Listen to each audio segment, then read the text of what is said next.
Hello everyone. तो आज हम डिस्कस करेंगे फोटोसिंथेटिक पिगमेंट्स को। इनका हम स्ट्रक्चर देखेंगे और देखेंगे क्या फंक्शन परफॉर्म कर रहे हैं फोटोसिंथेसिस में। तो फोटोसिंथेसिस पिगमेंट्स होते क्या हैं, ये इसकी डेफिनेशन याद रखनी है। ऐसे सब्सटेंसेस जो एब्जॉर्ब करते हैं लाइट को, उन्हें हम पिगमेंट्स कहते हैं। इन पिगमेंट्स का मेन काम क्या है, ये कन्वर्ट करते हैं लाइट एनर्जी को केमिकल एनर्जी में। तो इनका आपने फंक्शन और इनका काम क्या होता है, पिगमेंट्स कहते किन्हें हैं, जो कि एब्जॉर्ब करें लाइट को। अब दो मेन पिगमेंट्स हैं which are involved in photosynthesis. Number one is chlorophyll and carotenoids. अब हम इनके स्ट्रक्चर को देखते हैं। क्लोरोफिल ग्रीन पिगमेंट्स होते हैं क्योंकि ये ग्रीन लाइट को रिफ्लेक्ट कर देते हैं। इसी वजह से हमें प्लांट्स ग्रीन नज़र आते हैं due to the presence of chlorophyll. अब इसकी कुछ टाइप्स हैं, 5 टाइप्स हैं, A B C D and E. जबकि आपकी बुक में क्लोरोफिल ए और जो क्लोरोफिल बी है उनका एम्पेरिकल फार्मूला दिया हुआ है, जिसे आपने याद रखना है। एम्पेरिकल फार्मूला क्लोरोफिल ए का है C55H72, oxygen 5, nitrogen 4 and magnesium. तो ये बहुत ही इजी सा फार्मूला है जो कि आपको आराम से याद हो सकता है। ऐसे याद करना है C55H72O5N4 एंड मैग्नीशियम। अब क्लोरोफिल बी, उसका भी सेम यही फार्मूला है, सिर्फ दो डिफरेंस है। एक तो यहाँ हाइड्रोजन 70 है जबकि ए में 72 है, और यहाँ पर ऑक्सीजन 6 है जबकि ए में 5 है। बाकी नाइट्रोजन भी 4 है और मैग्नीशियम भी एक ही है। तो इसे आप इसे याद कर सकते हैं। पहले आप क्लोरोफिल ए का फॉर्मूला याद कर लो, ठीक है। इसके बाद आप क्लोरोफिल को इस तरह से याद करो कि यहाँ 2 हाइड्रोजन कम होते हैं और 1 ऑक्सीजन ज़्यादा होता है। तो इस तरह से आप याद कर सकते हैं और ये बार बार आपके टेस्ट में पूछा जाता है। अब जो क्लोरोफिल ए है, इसके जो मेन लाइट एब्जॉर्ब करता है वॉयलेट और ऑरेंज कलर की वेवलेंथ को ये ज़्यादा एब्जॉर्ब करता है, जबकि क्लोरोफिल बी ब्लू और येलो लाइट को एब्जॉर्ब करता है। और जो क्लोरोफिल ए है, मोस्ट अबंडेंट और मोस्ट इम्पॉर्टेंट फोटोसिंथेटिक पिगमेंट है। मतलब सबसे ज़्यादा पाए जाने वाला और सबसे इम्पॉर्टेंट पिगमेंट क्लोरोफिल ए है, जो कि BCQ पॉइंट है, अक्सर पूछा जाता है। तो आपने ये ध्यान में रखना है। अब हम स्ट्रक्चर देखें क्लोरोफिल पिगमेंट का, तो इसके 2 पार्ट्स होते हैं मेन।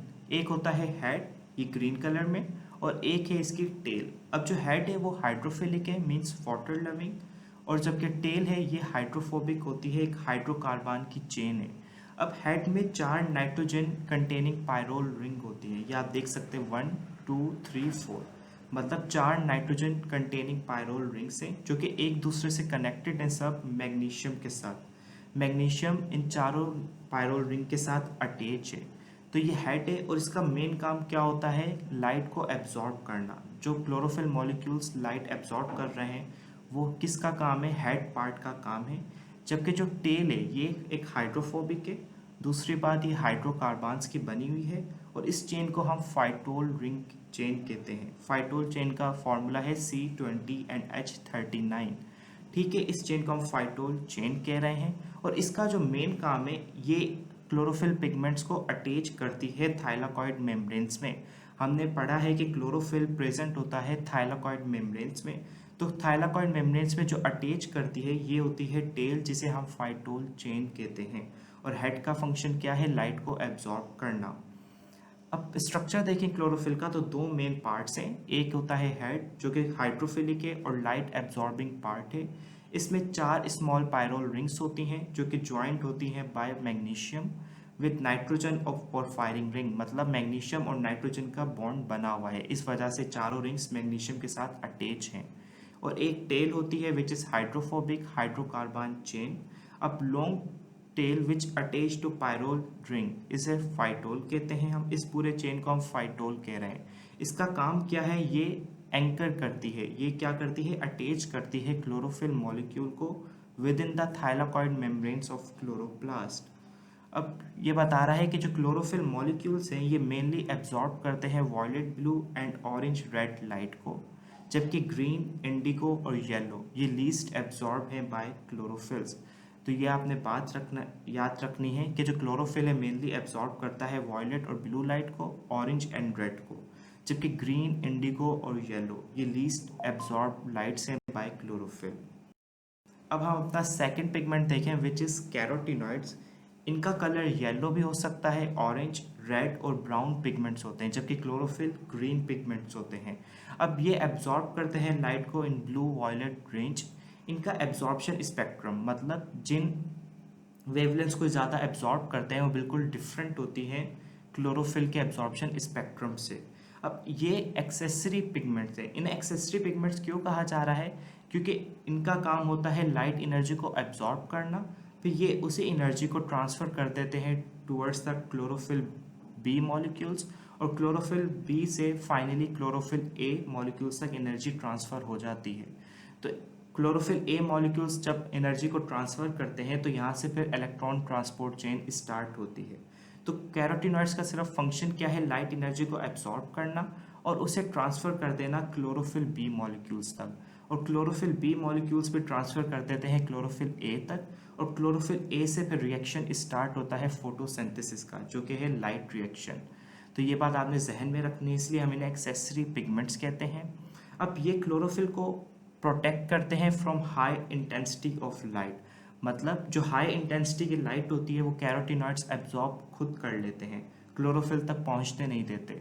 तो इसी वजह से ये इन्हें प्रोटेक्ट कर रहे हैं। इसी तरह से कैरोटीनॉइड्स ह्यूमन आई में भी प्रेजेंट होते हैं और वहाँ भी हमें ये प्रोटेक्ट करते हैं फ्रॉम सनलाइट। जो सनलाइट होती है वो आइज़ को डैमेज कर सकती है, लेकिन कैरोटीनॉइड्स प्रेजेंट होते हैं जो कि हमें प्रोटेक्ट कर रहे होते हैं सनलाइट के डैमेज से। अब हम देखते हैं कि किस तरह से ये सारे पिगमेंट्स अरेंज होते हैं in the form of photosystem 1 and 2। अब थाइलाकॉइड में दो फोटोसिस्टम्स होते हैं, एक होता है 1 और एक होता है 2। अब हम देखें फोटोसिस्टम क्या होता है। Chlorophyll along with carotenoids arrange होते हैं क्लस्टर्स में, उसे हम फोटोसिस्टम कहते हैं। मतलब ये एक फोटोसिस्टम है, इसमें बहुत सारे पिगमेंट मॉलिक्यूल्स प्रेजेंट है, इसीलिए हम इसे फोटोसिस्टम कह रहे हैं।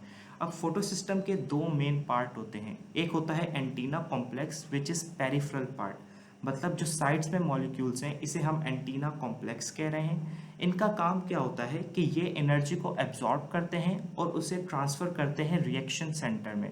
रिएक्शन सेंटर सेंट्रल पार्ट है कि आप येलो कलर का देख सकते हैं एक मॉलिक्यूल है, ये रिएक्शन सेंटर है जो कि सेंटर में प्रेजेंट होता है, और यहाँ पर स्पेशलाइज्ड क्लोरोफिल ए मॉलिक्यूल्स होते हैं। जब लाइट उन तक ट्रांसफ़र करती जाती है तो उनके इलेक्ट्रॉन्स एक्साइटेड होते हैं और primary acceptor of electron transport chain वहाँ पहुँच जाते हैं। तो ये बात आपने याद रखनी है। फोटो सिस्टम के दो पार्ट्स हैं, एक पेरिफेरल पार्ट जो कि एंटीना कॉम्प्लेक्स कहलाता है, वहाँ पर हर तरह के पिगमेंट्स प्रेजेंट होते हैं like chlorophyll A, B and carotenoids. उनका काम क्या होता है? लाइट एनर्जी को एब्जॉर्ब करना, और वही एब्जॉर्ब की हुई एनर्जी वो ट्रांसफ़र कर देते हैं towards the reaction centre which is the central part. वहाँ पर एक स्पेशल पेयर होता है क्लोरोफिल ए मॉलिक्यूल्स का जो इनिशिएट करता है इलेक्ट्रॉन ट्रांसफ़र के प्रोसेस को, मींस वहाँ से फिर लाइट रिएक्शन स्टार्ट हो जाता है। तो ये बात आपने याद रखनी है। फोटो सिस्टम का दो पार्ट होते हैं, एक एंटीना कॉम्प्लेक्स और एक रिएक्शन सेंटर। अब हमने देखा फोटो सिस्टम के दो पार्ट थे, एक था एंटीना कॉम्प्लेक्स और एक था रिएक्शन सेंटर। इसी तरह से एक थाइलाकॉइड मेम्ब्रेन में दो फोटो सिस्टम प्रेजेंट होते हैं, फोटो सिस्टम 2 और फोटो सिस्टम 1। अब जो लाइट रिएक्शन है वो स्टार्ट होता है फोटो सिस्टम 2 से। अब फोटो सिस्टम 2 इन्हें और 1 किस बेस पर कहा गया है? इनकी डिस्कवरी के लिहाज से कि फोटो सिस्टम 1 पहले डिस्कवर किया था साइंटिस्ट ने, तो इसीलिए इसका नाम फोटो सिस्टम 1 रखा, और फोटो सिस्टम 2 बाद में डिस्कवर हुआ था, तो इसीलिए हमने इसका नाम फोटो सिस्टम 2 रख दिया साइंटिस्ट ने। तो लेकिन आपने ये बात याद रखनी है कि जो लाइट रिएक्शन है वो स्टार्ट हो रहा है फोटो सिस्टम 2 से। अब जो फोटो सिस्टम 2 है उसके रिएक्शन सेंटर को हम P680 कहते हैं, क्योंकि वहाँ पर जो क्लोरोफिल ए मॉलिक्यूल प्रेजेंट होते हैं उनकी मैक्सिमम एब्जॉर्प्शन होती है एट 680 नैनोमीटर। तो इसीलिए हम इसे P680 कह रहे हैं फोटो सिस्टम 2 को। जबकि जो फोटो सिस्टम 1 होता है उसकी मैक्सिमम एब्जॉर्प्शन होती है एट 700 नैनोमीटर, तो इसीलिए हम उसे P700 कहते हैं। तो ये बात आपने जहन में रखनी है कि जो फोटो सिस्टम 2 है इसे हम P680 कहते हैं, जबकि फोटो सिस्टम 1 इसे हम P700 कहते हैं। अब जब लाइट हिट करती है फोटो सिस्टम 2 पर, तो जो क्लोरोफिल ए मॉलिक्यूल्स होते हैं रिएक्शन सेंटर पर, उन तक पहुंचेगी लाइट एनर्जी, जब लाइट एनर्जी वहाँ पहुँचेगी तो लाइट एनर्जी की वजह से इलेक्ट्रॉन्स यहाँ पर एक्साइट होंगे और इस्केप कर जाते हैं क्लोरोफिल ए मॉलिक्यूल्स से, और जब वो इस्केप करते हैं तो उन्हें एक्सेप्ट कर लिया जाता है by primary acceptor of electron transport chain, और इसी तरह से फिर लाइट रिएक्शन स्टार्ट होता है। तो ये बात आपने याद रखनी कि लाइट रिएक्शन कहाँ से स्टार्ट हो रहा है, फोटो सिस्टम 2 से।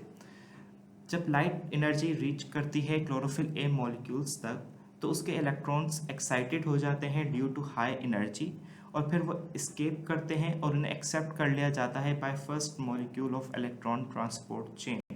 इसी तरीके से जो क्लोरोफिल ऑक्सीडाइज हो जाते हैं।